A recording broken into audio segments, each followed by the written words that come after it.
Mahal kong Ernesto, alam kong tulog mo'y malalim.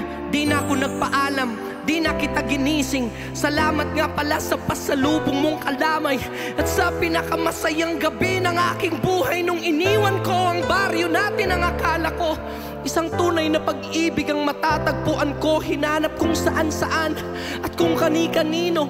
Di ko inakalang ito ang kahahantungan ko. Imbis na ako'y sagipin, itinulak sa bangin. Ito palang ibig sabihin ng kapit sa patalim. Kung mabaho sabunin, kung makate gamutin, kung hindi na masikmura ay ibaling ang tingin. Kahit ako ay bayaran at kaladkaring babae, alam ang amoy ng laway ng iba't ibang lalaki. Isa lang ang kaya ko sa'yo maipagmalaki. Ikaw lang ang bukod tanging hinalikan ko sa labi. Gusto ko mang manatili sa iyong mga yakap. Ako ay natutuwa dahil ako'y iyong nahanap. Wala na yatang walis na makakalinis ng kalat. At ang katulad ko sa'yo ay di karapat-dapat. Pinangarap kong sa altar ako'y iyong ihatid. Ngunit sa dami ng pait, ang puso ko'y namanhid. Di ko makakalimutan ang bawat pabaon mong halik. Pero pakiusap, huwag ka na sanang magbabalik. Regalo ng may kapal na ikaw ay makilala. Salamat sa alaala. Nagmamahal, Magda. Ito'y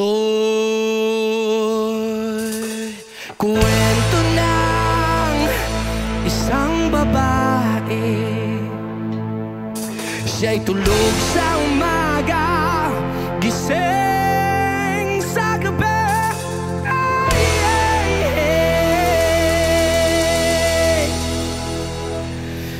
Ang kanyang mukha'y puno ng kolorete. Sa lugar ng ilaw ay patay sindi.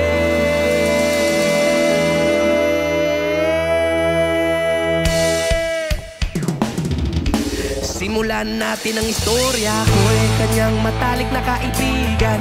Ernesto ang aking pangalan. Kwentong dapat niyong malaman.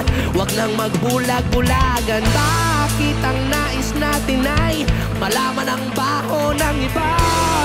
Pagbibigyan kita. Kilala mo ba si Magda na aking kababata? Mula pa nung pagkabata kami laging magkasama. Mga makapapel sa sapa, kanyang hindi lumiliwanag ang paligid. At pag siya'y dumadaan, mga liig ay bumipilipit. Bumod na ganda noong siya ay nagdalaga. Tuwing kausap ko na malinit akong tulala. Kahit may nararamdaman, pinilit kong isara. Pitik na puso para sa kanya at sasayaw. Matapos kaming makapagtapos, kahit pinawin sa mukha ako'y nagbunas sa pulbos. Kahit parang hindi bantay, nagmamadaling hindi lang pinakilala ng lalaki na taga Maynila. Magdalena, anong problema? Alam naman natin na dati kang nena. Sa gabi-gabi ikaw ay nasa selda. Anong nangyari sa'yo? Oh, ito'y kwento na isang babae. Siya'y tulog sa umaga, gising sa gabi.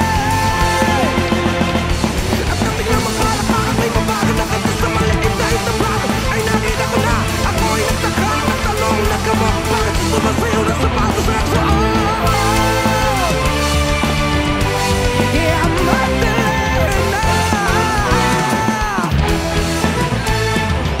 Magdalena, anong problema? Alam naman natin na dati kang nena. At sa gabi-gabi ikaw ay nasa selda.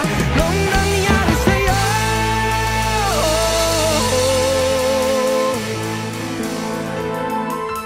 ito'y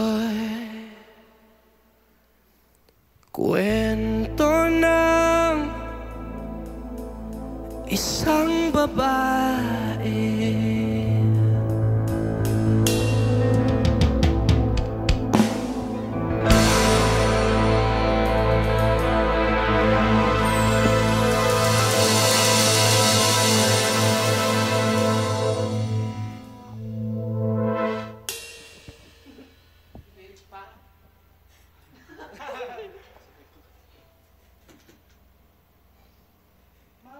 Pahinga lang.